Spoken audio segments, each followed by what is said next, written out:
বেশিরভাগ স্টুডেন্ট মনে করে থাকে demand and quantity demanded same জিনিস, অ্যান্ড এই জায়গাতে এসেই তারা ভুলটা করে থাকে।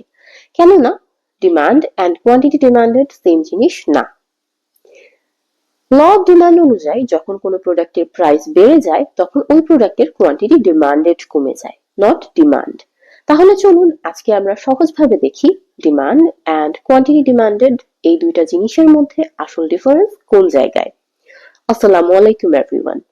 আজকে আমরা একটা সহজ এক্সাম্পলের মাধ্যমে ডিমান্ড অ্যান্ড কোয়ান্টিটি ডিমান্ডেড এর মধ্যে ডিফারেন্সটা দেখব। এই টেবিলটির দিকে লক্ষ্য করুন। টেবিলটিতে দুইটি কলাম আছে। প্রথম কলামে একটা র্যান্ডম প্রোডাক্টের বিভিন্ন প্রাইস দেওয়া, অ্যান্ড সেকেন্ড কলামে ওই প্রোডাক্টের বিভিন্ন প্রাইসের জন্য কোয়ান্টিটি ডিমান্ডেড দেওয়া। প্রোডাক্টের প্রাইস যখন 25 টাকা পার ইউনিট ছিল তখন ওই প্রোডাক্টের কোয়ান্টিটি ডিমান্ডেড ছিল 10 ইউনিট। অর্থাৎ প্রোডাক্টের প্রাইস যখন 25 টাকা পার ইউনিট ছিল তখন মানুষজন সেই প্রোডাক্টটা 10 ইউনিট করে পারচেজ করত। প্রাইস কম যে কারণে মানুষের পারচেসিংও বেশি। এরপরে যখন প্রোডাক্টের প্রাইস 25 টাকা পার ইউনিট থেকে বেড়ে 30 টাকা পার ইউনিট হলো তখন মানুষজন পারচেজ করা কিছুটা কমিয়ে দিল। তখন কোয়ান্টিটি ডিমান্ডেড 10 ইউনিট থেকে কমে 8 ইউনিট হলো।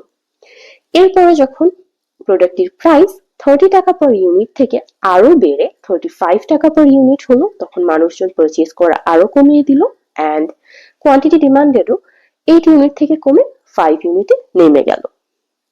অর্থাৎ প্রাইস বাড়ার সাথে সাথে কোয়ান্টিটি ডিমান্ডেড গ্র্যাজুয়ালি কমে যাচ্ছে। এটাই কিন্তু আমাদের ল অফ ডিমান্ড। এখন আমরা যদি এই পুরো টেবিলের ডাটাকে একটা গ্রাফে উপস্থাপন করি তখন কিন্তু আমরা আমাদের ডিমান্ড কার্ভটা পেয়ে যাব, এন্ড এই হোল ডিমান্ড কার্ভটাই হচ্ছে ডিমান্ড।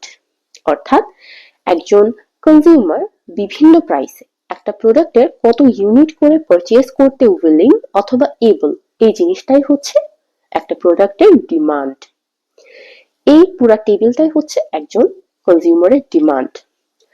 অ্যান্ড কোয়ান্টিটি ডিমান্ডেড হচ্ছে একটা ডিমান্ড কার্ভের প্রতিটা ইন্ডিভিজুয়াল পয়েন্ট যেগুলোকে আমরা কানেক্ট করার মাধ্যমে আমাদের ডিমান্ড কার্ভটা পাই।